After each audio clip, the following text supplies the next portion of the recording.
भारत अब इलेक्ट्रॉनिक्स की दुनिया में एक नई क्रांति की दहलीज पर खड़ा है। वो क्रांति जो न सिर्फ तकनीक का नक्शा बदलेगी बल्कि देश की आर्थिक ताकत को भी नई ऊंचाइयों तक ले जाएगी।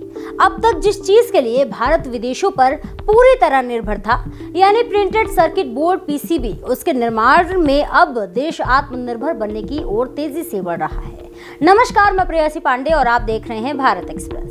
मोबाइल, कंप्यूटर, टीवी, एसी और लगभग हर इलेक्ट्रॉनिक डिवाइस की रीढ़ कहे जाने वाले पीसीबी का उत्पादन अब बड़े पैमाने पर भारत में ही होगा।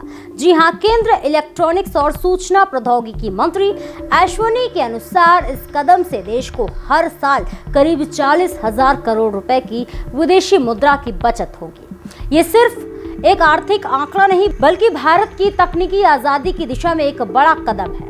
आज भारत दुनिया का छठा सबसे बड़ा इलेक्ट्रॉनिक्स निर्यातक बन चुका है, लेकिन सरकार की नजर अब और आगे है, दुनिया में दूसरा स्थान हासिल करने की। इसके लिए रणनीति साफ है, सिर्फ असेंबली नहीं बल्कि डीप मैन्युफैक्चरिंग यानी मूल तकनीक और मुख्य कंपोनेंट्स का उत्पादन भारत में ही करना। पीसीबी इसी बदलाव की सबसे महत्वपूर्ण कड़ी है।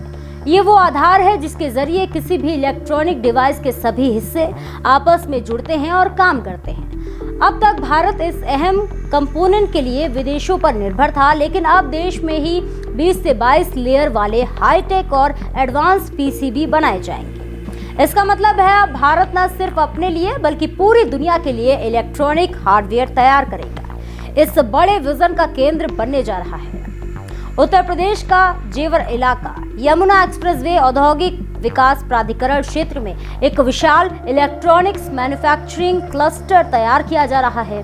मुख्यमंत्री योगी आदित्यनाथ और केंद्रीय मंत्री अश्विनी वैष्णव ने मिलकर इसकी आधारशिला रखी है। यहाँ contract manufacturing company amber enterprises और दक्षिण कोरिया की कंपनी केसीसी के बीच 3,250 करोड़ रुपए का बड़ा जॉइंट वेंचर शुरू हो रहा है। इस अत्याधुनिक प्लांट में high density interconnect PCB, flexible PCB और सेमीकंडक्टर सबस्ट्रेट जैसे उन्नत प्रोडक्ट्स का उत्पादन होगा। इसके साथ ही एम्बर एंटरप्राइजेज 100 एकड़ में एक और बड़ा प्लांट स्थापित कर रही है, जिसमें 3,500 करोड़ रुपए का निवेश किया जा रहा है।